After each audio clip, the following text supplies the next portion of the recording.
Hello. Welcome back to another video. Okay, so a lot of people have been dealing with narcissists or narcissism. At least I know I have. And I know a lot of people who I've attracted or around have dealt with that as well, probably because I had to deal with it. I was adopted. I didn't have a real choice. I was a couple months old as a baby. It's not like I could choose who I was going to be taken by. So one of the things I have learned about dealing with a narcissist, if you have one in your life, is ruin the reputation, right?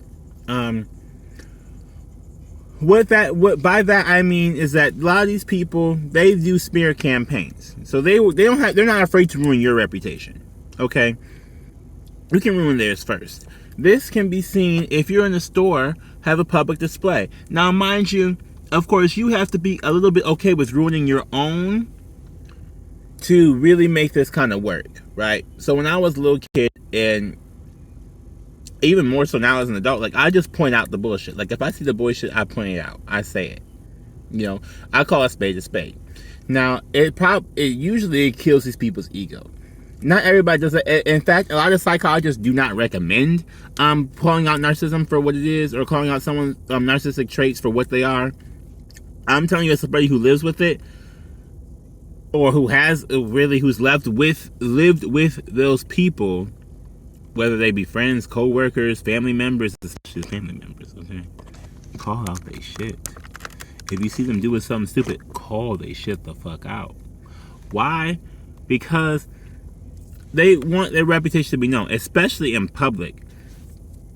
They start doing something gaslighty, and what I would do, I would hold back a lot of my anger, a lot of my feelings. I would suppress a lot of things. Wait till we get in public and then show the fuck out. Now, to some people, that would be fighting fire with fire. That's basically like throwing the narcissism tactic right back on their head. It's like causing a smear campaign for that person as well. However, what they do is they're so busy trying to be seen as a good person in outdoors, in outside situations, and you're basically calling the truth on them in a public situation. They can't stand that, right? They lose their minds. What the? How could you ever?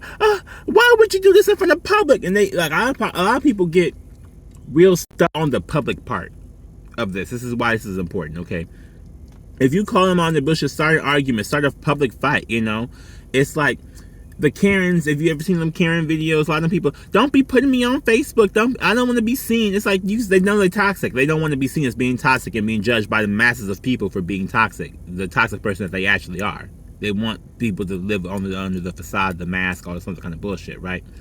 This is why I say call them out. Now, again, it's not recommended by psychologists to do that, but call them out, especially in public, because they don't like it. And usually, from my experience, a lot of these people take it even more extreme to try and cover it up, to try and hide it, to try and silence you, and they'll even look even crazier, stupider, whatever. However your narc is acting, they look even more narcissistic and more, I guess, real vain. To be honest, concerned about how they look to other people. They look more vain that way because they're so busy trying to figure out, well, why are you saying this now? Or why are you doing this now? Or how could you?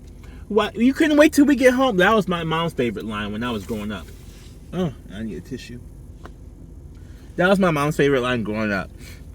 Why couldn't you just have done this when we got home? And it's like, well, you didn't wait to abuse me till we got home, so I'm not gonna wait to call you out on the abuse until we get home. Or it would be, I don't understand. You're just trying to show out in front of all these people. I'm gonna just let you know. It's like the people with the crying baby at the store. Everybody has seen the crying baby at the store, right? Now imagine these full-grown adults. But the point being, you seen the crying baby at the store. You hear the crying baby. All the people around going, why the parents just shut the baby up? What's the problem? Why is the baby crying? This is that, whatever, blah, blah, blah. Now, it depends on where you are. Some people are like, oh, it's just a crying baby, blah, blah, blah. Most people, at least around this area, I am from the Midwest, are complaining about the parents. Why aren't the parents doing something to make the baby be quiet, So, that's the same thing for narcissists. It's like, why is this person not doing something? Like, what did this person do to piss this other person off?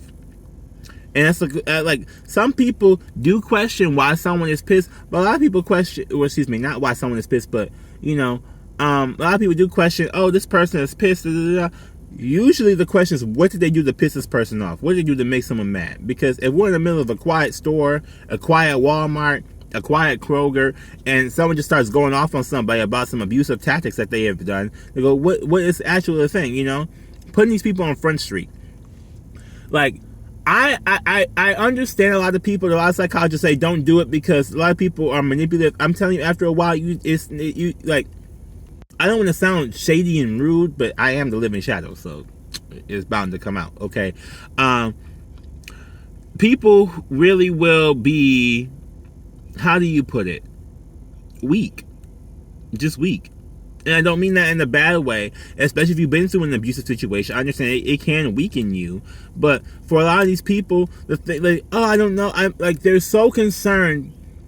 I call it the inverted vanity, even though I don't know if that's a word or not. If there is, I just coined it. Give me my check. Inverted vanity, where if you are a victim of a narcissistic abuse, you were so worried about how your abuser is going to see you versus how anybody else is going to see you. Okay, I call that inverted vanity, where you're not even concerned about how you look to anybody else besides your abuser because you don't want to be abused further. But the problem with that is that so many people get in that kind of inverted vanity mindset where they're so worried about, oh my God, well, I mean, if I do this, I might piss off my abuser. Like, your abuser is abusing you. You're supposed to piss them off. Yes, piss them the fuck off. Make them mad. Who the fuck like... And of course, I'm not saying that if you're in a domestic violence situation, of course, because of course that's a whole different level of things. I'm talking about emotional, physical, emotional, financial, a lot of things like that. If you're in a situation where someone can someone will literally beat you, that's probably not the best thing to do. Because if that person will beat you, depending on who they are, they may or may not beat you in public or not. Who knows? Okay, you have to read and know who you dealing with. Okay, with that. But I'm saying, if you know that you are not dealing with somebody who is I don't know, someone who is confident enough to fucking beat you down in person or to fucking hit you in person, lay their ass the fuck out. Use that tongue. Your tongue is sharp. They say the tongue is mightier than the sword. Tell them about themselves. Tell them about their life. Tell them about how they're making you feel. You know, if you don't allow them to do it in isolation. Don't allow them to isolate you. Do it in front of public so that other people can see what the fuck they're doing and maybe even back you up. Now, sometimes they mean back up your abuser. They might. This is where you got to be strong, okay? Because if you were strong in this, and I don't mean like, oh, blah, blah, blah, like if you're not strong, you're a bad person or anything like that. It takes a lot of time to build up the strength. Sometimes you need to build up the strength to get to the point where you can say something, okay? But you have to say something. You have to break the chain of events that led you to the same abusive situation, the same abusive cycle. You have to break that chain of events. Continuing that chain of events does not help you get rid of the problem. Some people, and I will see it, I will hear about it. People will be stuck in abusive relationships for years and years and years on end. You know, like I was stuck in one for years on end because it was my parents, and I was literally legally not able to leave. I tried to get emancipated. I tried to get taken away. I even called the police on myself when I lived in that house to try to get them to take me away, put me in juvie, something. Just get me away from the house because I did not want to be around those abusive ass people. And they were very emotionally abusive. Extremely emotionally and financially abusive. They weren't as much physically, although that did happen from time to time, but it was mostly emotional. And a lot of people don't understand emotional abuse, but that is a very real thing, and a lot of people go through that. And especially as I've been reading and doing these tarot readings and things like that, and dipping more into advice for people, I've come to find out a lot of people are dealing with a lot of, like, some people, it may be glitter and gold on the outside, but on social media, whatever they're posting, but it's crap on the inside, like behind closed doors. And a lot of people, they're afraid to stand up and say that it's crap behind closed doors, whether it's in public or in private. They're afraid to even say that because that inverted vanity. They're so worried about what is their abuser going to think. 9 times out of 10, your abuser, depending on how you tell someone or this, that, they may not even know about this, you know?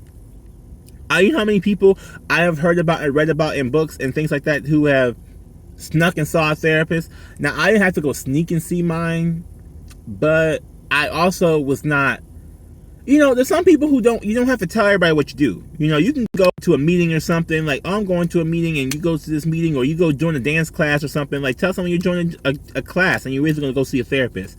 Or tell someone you're finna go do, I don't know, like you start a new bowling league or something, but you're really going to go see someone who, like a coach or someone who's helping you. Like, you can get around things to get these people. Do not think you do not have options, but I'm telling you, is that the more you sit and be quiet about it and don't bring it up to anybody at all, the more you sit and suffer in silence. And the whole goal is to not suffer anymore, whether in silence or fucking in what's it called, a mega horn. If you have a mega horn, you're not supposed to speak. You know what I'm saying? Like, point this shit out, especially in public. And I say it again, because a lot of these people, some of them,